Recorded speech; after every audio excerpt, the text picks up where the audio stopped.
नमस्कार मित्रों, स्वागत है आपका आपके अपने YouTube चैनल अस्सियाग स्टडी पर।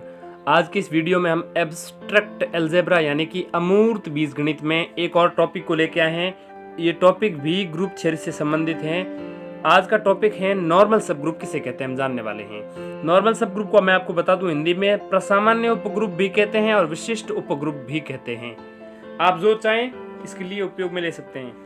सब ग्रुप और नॉर्मल सब ग्रुप में अंतर यही है कि प्रत्येक नॉर्मल सब ग्रुप तो सब ग्रुप होता ही है, लेकिन प्रत्येक सब ग्रुप नॉर्मल सब ग्रुप नहीं होता है।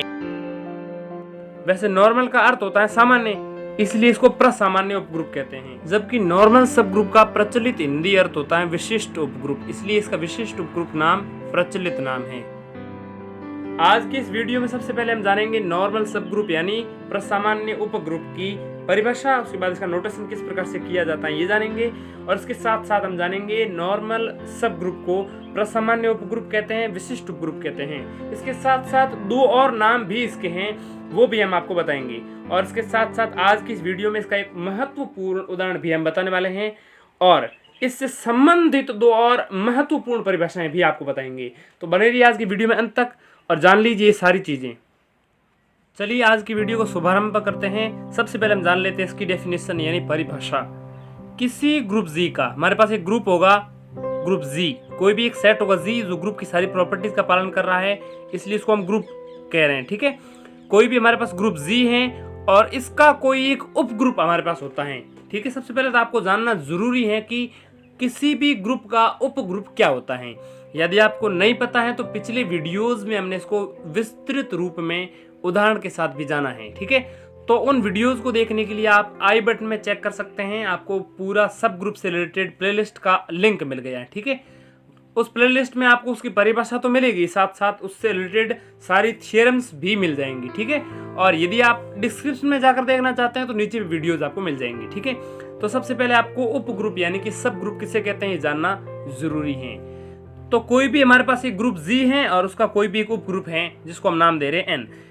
उप ग्रुप की परिभाषा जान लीजिए सबसे पहले। ठीक है, तो कोई भी ग्रुप जी का एक उप ग्रुप हमारे पास एन है, वो उप ग्रुप ही विशिष्ट उप ग्रुप यानी कि नॉर्मल सब ग्रुप कब कहलाएगा, जब वो इस कंडीशन का पालन करे, एन जी बराबर जी एन होना चाहिए, जहां पर जी जो सारे एलिमेंट्स है वो ग्रुप जी से लेंगे हम, और ये एन जो एलिमेंट्स हैं वो आप इस सब ग्रुप से लेंगे। ठीक है, यानी एन के स्थान पे आप सब ग्रुप के एलिमेंट्स का एक के बाद एक बारी बारी से इनका प्रतिस्थापन करते जाएंगे और आपको रिजल्ट्स मिलते जाएंगे।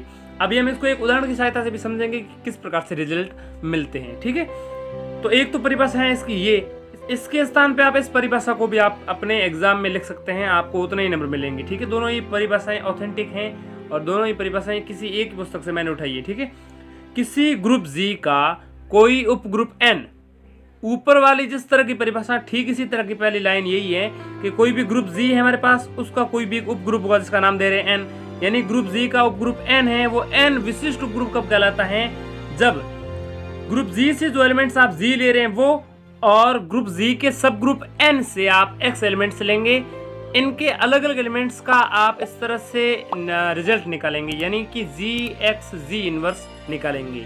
और जी एक्स जी इनवर्स यदि उस सब ग्रुप एन में उपस्थित होता है हर बार, यानी कि जी के हर मान के लिए और एक्स के हर एक मान के लिए जी एक्स जी इनवर्स एन में उपस्थित होता है, तो फिर उस एन को यानी कि उस उप ग्रुप को, उस सब ग्रुप को हम विशिष्ट उप ग्रुप या प्रसामान्य उप ग्रुप या नॉर्मल सब ग्रुप कहते हैं।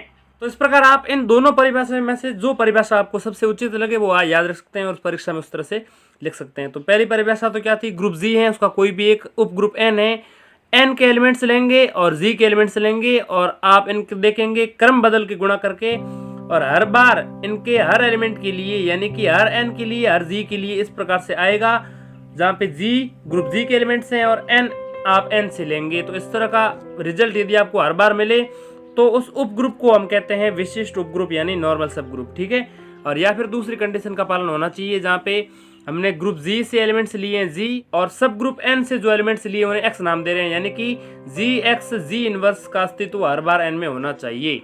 तो ऐसी स्थिति में ग्रुप जी का जो उप ग्रुप होता है उसको हम विशिष्ट उप ग्रुप या नॉर्मल सब ग्रुप कहते हैं। ठीक है, नॉर्मल सब ग्रुप को प्रसामान्य उप ग्रुप भी कहते हैं, इसलिए प्रसामान्य उप ग्रुप भी कह सकते हैं और विशिष्ट उप ग्रुप भी कह सकते हैं, जो आपको उचित लगे वो कह सकते हैं। इसी के साथ साथ दो और नाम इसके चलते हैं। एक तो इसको कहते हैं निश्चित उपग्रुप यानी इनवेरिएंट सब ग्रुप, और एक कहते हैं स्वयं युग्मी उपग्रुप यानी कि सेल्फ कॉन्जुगेट सब ग्रुप। ठीक है, तो दो नाम और हैं। इसको विशिष्ट उपग्रुप भी कहते हैं, प्रसामान्य उपग्रुप भी कहते हैं, निश्चित उपग्रुप भी कहते हैं, स्वयं युग्मी उपग्रुप भी कहते हैं, यानी कि इनवेरिएंट सब ग्रुप और सेल्फ कॉन्जुगेट सब ग्रुप, दो और इसके नाम भी हैं। ठीक है, इसका नोटेशन किस प्रकार से किया जाता है? इसको नोटेशन किया जाता है इस प्रकार से, जहाँ पे ये एन जो है वो अब नॉर्मल सब ग्रुप है ग्रुप जी का। ठीक है, इस प्रकार से इसको दर्शाया जाता है, आप समझ सकते हैं। अब हम आपको बताते हैं दो महत्वपूर्ण परिभाषाएं जो हैं इसके टाइप्स, किसके? नॉर्मल सब ग्रुप यानी विशिष्ट या प्रसामान्य उपग्रुप के दो प्रकार होते हैं। एक तो उसको कहते हैं विषम विशिष्ट उपग्रुप और एक उचित विशिष्ट उपग्रुप, यानी कि नॉर्मल सब ग्रुप के दो टाइप्स होते हैं, इम्प्रॉपर नॉर्मल सब ग्रुप और प्रॉपर नॉर्मल सब ग्रुप। सबसे पहले जानते हैं इम्प्रॉपर नॉर्मल सब ग्रुप यानी कि विषम विशिष्ट उपग्रुप किसे कहते हैं।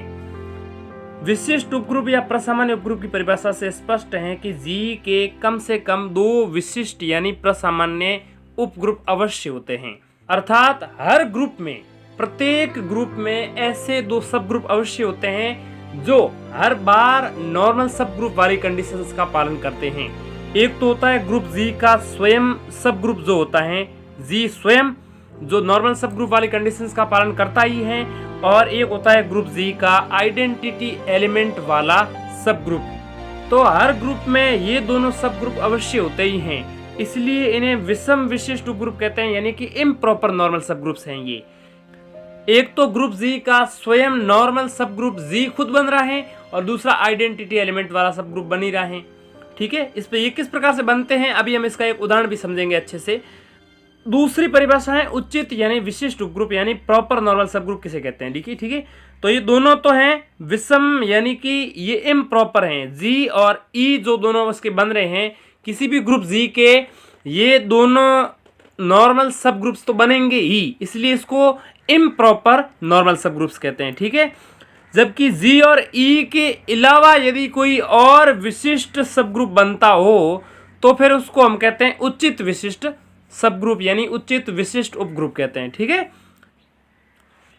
सब ग्रुप और नॉर्मल सब ग्रुप में अंतर यही है कि प्रत्येक नॉर्मल सब ग्रुप तो सब ग्रुप होता ही है, लेकिन प्रत्येक सब ग्रुप नॉर्मल सब ग्रुप नहीं होता है।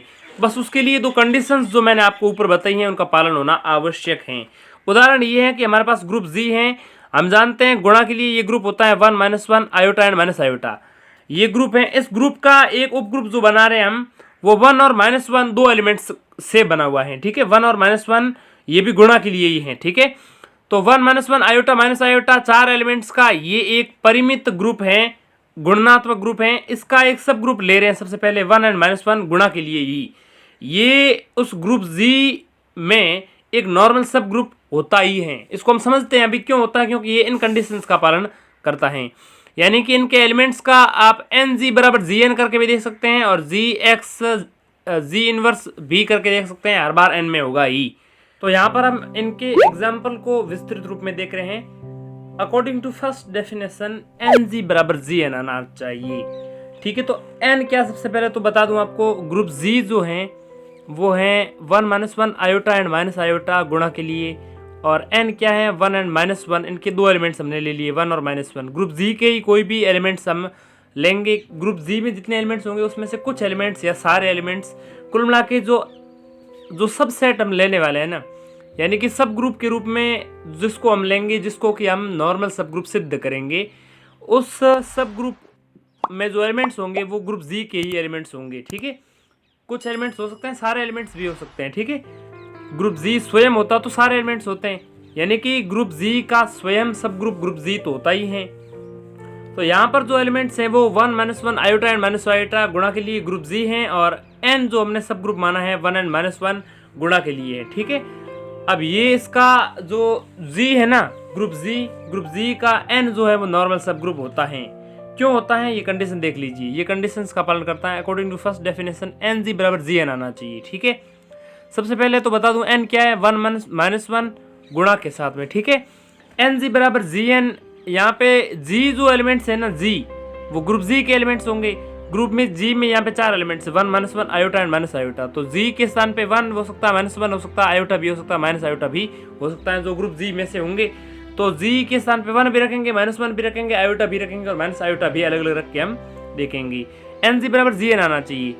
एन जी बराबर जी एन हम निकालते हैं सबसे पहले जी बराबर 1 के लिए, ठीक है। जी बराबर 1 के लिए मान रखते हैं। तो सबसे पहले हम राइट हैंड साइड निकाल लेते हैं N G. Right hand side का मतलब ये है कि जी का गुणा राइट साइड से कर रहे हैं, ठीक है। इसके साथ में जी का गुणा कर रहे हैं, यानी कि 1 का गुणा कर रहे हैं राइट हैंड साइड से। तो राइट हैंड साइड से जब इसका 1 का 1 के साथ गुणा किया जाता है तो 1 होता है, और -1 के साथ जब 1 का गुणा किया जाता है तो भी -1 ही होता है, यानी कि 1 -1 अब हमें मिल गया वापस 1 एंड -1। ये होगी इसकी right hand side. Left hand side से निकालें हैं तो जी एन, मतलब इस तरफ में जी का गुणा होगा वो लेफ्ट हैंड साइड से होगा, ठीक है। तो लेफ्ट हैंड साइड से जब इसका गुणा किया जाता है तो लेफ्ट हैंड साइड से भी गुणा करने पर 1 का गुणा 1 से करने पर 1 होगा, और 1 का गुणा इस तरफ करने पर भी -1 होगा, ठीक है। यानी कि लेफ्ट हैंड साइड और राइट हैंड साइड भी बिल्कुल बराबर आ रही है यहाँ पे जी बराबर 1 पर, ठीक है।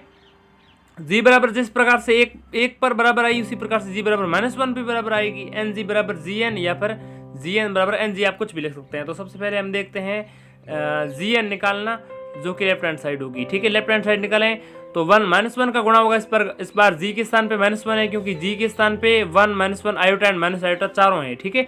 हम 2 का मान लेके देख रहे हैं, बाकी का गुणा भी करके आप देख सकते हैं। ये सारे के सारे इसमें होने ही चाहिए। यहाँ पे एन जी जी एन बराबर आना चाहिए, बस यही नियम है और कोई नियम नहीं, ठीक है। गुणा चाहे आप लेफ्ट हैंड साइड से करें या राइट हैंड साइड से करें, अंदर की तरफ गुणा करेंगे तो आपको करना पड़ेगा जिस तरह से यहाँ कर रहे हैं। देखिए लेफ्ट हैंड साइड में जब -1 का गुणा किया जाता है, जी के स्थान पे -1 रख दें यहाँ पे, और एन के स्थान पे 1 और -1 तो है ही। देखिए एन के स्थान पे पूरा एन का एन रख रहे हैं, ठीक है। तो एन के एलिमेंट्स 1 एंड -1 है, और जी के स्थान पे -1 है। जब -1 का गुणा इसके अंदर किया जाता तो हो जाता -1, और -1 का गुणा -1 के साथ किया जाता तो हो जाता 1, यानी कि 1 एंड -1 ही आया है, जो कि लेफ्ट हैंड साइड है। अब निकालते हैं एन जी, जिसमें जी को हम राइट हैंड साइड से गुणा करेंगे। -1 का गुणा राइट हैंड साइड से करते हैं, तो जब -1 का गुणा 1 के साथ किया जाता तो -1, और -1 का गुणा -1 के साथ किया जाता तो 1 आता है। तो कहने का मतलब ये है कि लेफ्ट हैंड साइड और राइट हैंड साइड बिल्कुल इक्वली प्राप्त हो रही है हमें। ठीक इसी तरह से आयोटा का गुणा करके देख सकते हैं, और माइनस आयोटा का गुणा भी करके आप देख सकते हैं। यानी कि जी के स्थान पे हमने 1 और -1 दो मान रखे हैं। जी के स्थान पे आयोटा भी रख के देख लीजिएगा, और जी के स्थान पे माइनस आयोटा भी रख के देख लीजिए, दोनों बराबर ही प्राप्त होना है। यानी कि पहली कंडीशन के अनुसार बिल्कुल सही सिद्ध हो रहा है ये उदाहरण, ठीक है। और ये उदाहरण होना ही है क्योंकि प्रचलित उदाहरण है और जाना माना उदाहरण है इसके लिए।